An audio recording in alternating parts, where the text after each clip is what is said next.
demandé de passer chez la dame au chat pour lui rendre une lettre qu'elle a oubliée dans son cabinet. Quoi? Chez la sorcière? Arrête de l'appeler comme ça, c'est juste une vieille dame. Avec sa verrue sur le nez et tous ces chats qui nous observent bizarrement à chaque fois qu'on passe? Excuse-moi d'en douter, hein.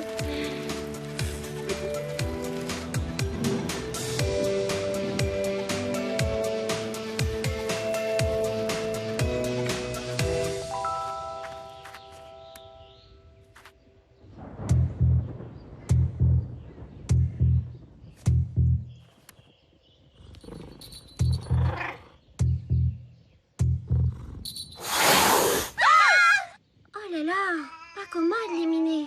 Et vous avez vu leur regard? Moi, ils me font peur.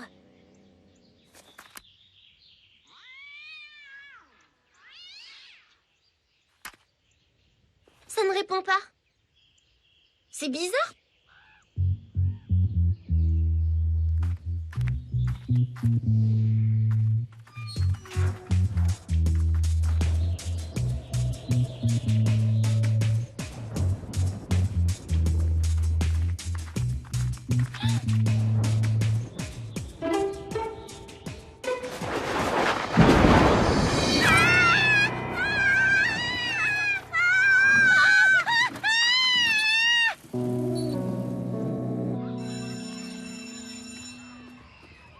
Arrête avec tes histoires, Julie. Ça n'existe pas, les sorcières. Avoue que ce que nous avons vu était quand même inquiétant.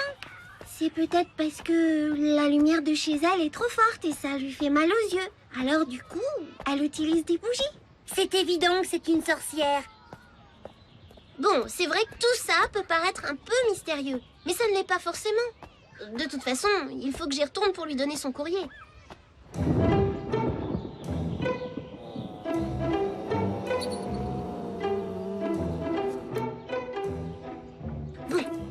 Regarder discrètement par les fenêtres du côté. Et si tout paraît normal, on ira frapper à la porte.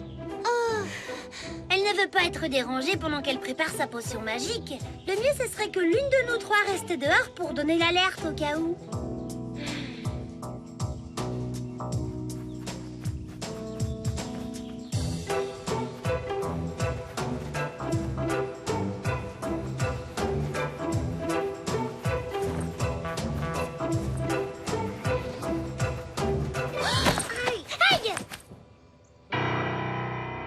Ce n'est pas le triporteur de Vincent?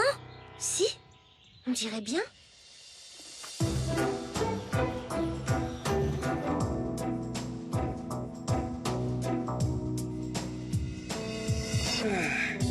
Ah, tu vois, Vincent n'a pas l'air en danger.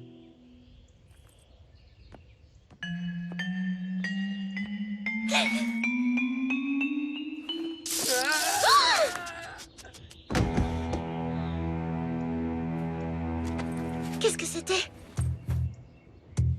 Où est Vincent? Je ne veux même pas le savoir. Sauvons-nous d'ici. Ah!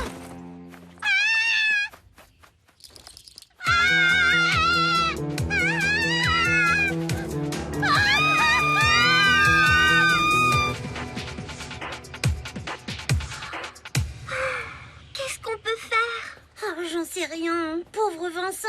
Il y a forcément une explication logique à ce que nous venons de voir. Ah oui. Alors pourquoi tu t'es encore sauvée?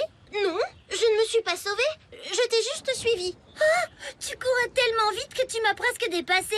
La vérité, c'est que t'avais aussi peur que moi. Bon, quand même, peut-être pas aussi peur que toi, mais c'est vrai que c'était bizarre. On devrait peut-être prévenir les gendarmes. Oui, et qu'est-ce qu'on leur dirait? Que Vincent a été enlevé par une sorcière? Et Vincent, on ne cherche pas à savoir ce qui lui est arrivé. Il vaudrait mieux pas, non? Ça peut être horrible. Non, on ne peut pas l'abandonner. On va commencer par surveiller la maison. La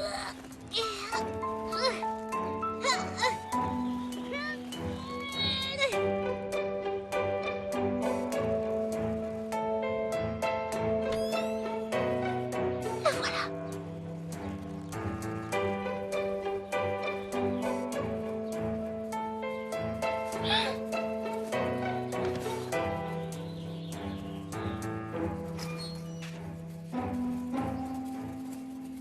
On attend qu'elle s'éloigne et on la suit.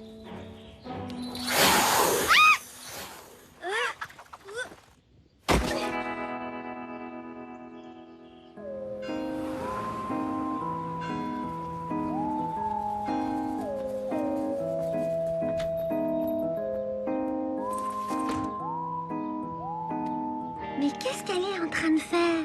Moi, je vous dis qu'elle s'achète des ingrédients pour la fête des sorcières. Bien sûr, cette boutique est spécialisée en sorcellerie, c'est bien connu. Chut, la voilà. Son chariot a l'air bien lourd. Et voilà comment elle attrape ses victimes, en faisant le coup de la vieille dame fatiguée. Je suis sûre que c'est comme ça que Vincent s'est fait avoir.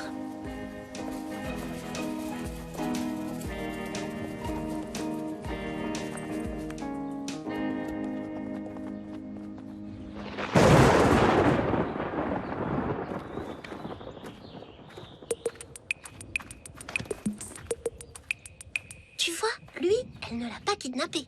Elle lui a peut-être pris un cheveu pour lui jeter un sort, t'en sais rien. Non, c'est pas possible. Quoi?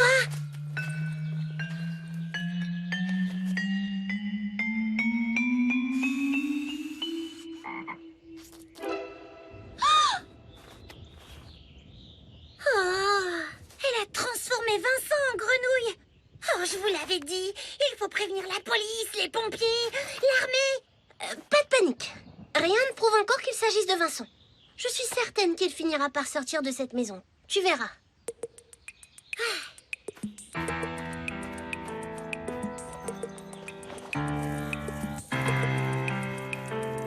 C'est du gros sel, ça protège des mauvais sorts.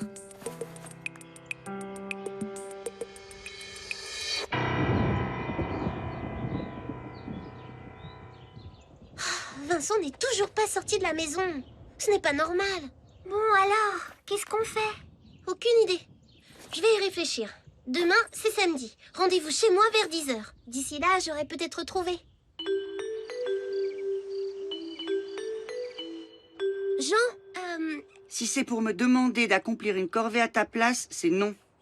j'ai une rédaction à faire pour lundi. Et le sujet, c'est la science-fiction. Moi, je n'y connais pas grand-chose. À ton avis, un héros, ça fait comment pour vaincre une créature au pouvoir surnaturel? Ah, justement, là, dans ma BD, le héros doit se battre seul pour sauver sa fiancée prisonnière d'une armée de mutants. Eh ben, il fait marcher ses méninges. Il fait diversion en imitant le cri de leur pire ennemi, le tétraptosaure à 2 têtes. Et hop, il s'introduit dans leur vaisseau et sauve Jane. Oh, super idée! Ne me dis pas merci, surtout. Merci!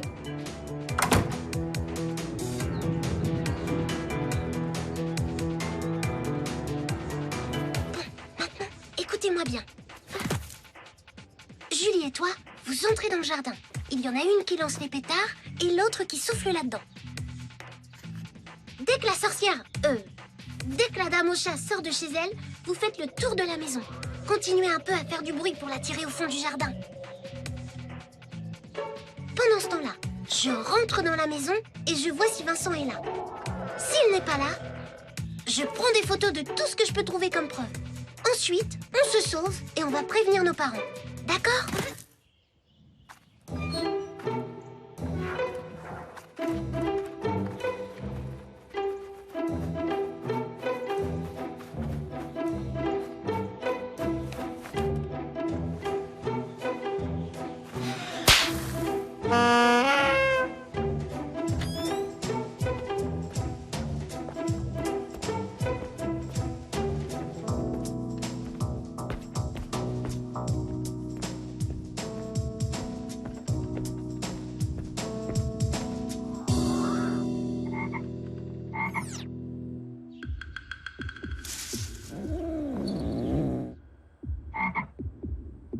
Vincent ?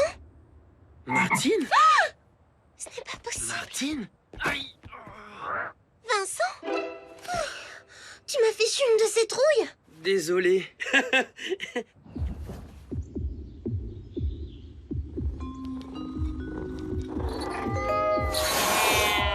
au secours !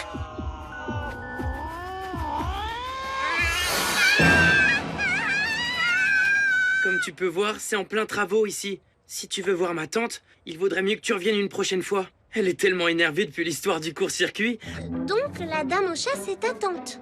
Et c'est quoi cette histoire de court-circuit ?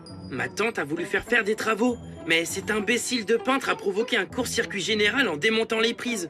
La pauvre, elle est obligée de s'éclairer à la bougie et de faire cuire sa soupe dans la cheminée. Alors je suis venu lui donner un petit coup de main depuis 2 jours. Ce qui m'a valu de prendre un sacré coup de jus.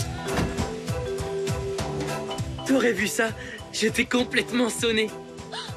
Ah, je comprends tout. Tu comprends quoi? Et qu'est-ce que tu voulais au fait? Moi?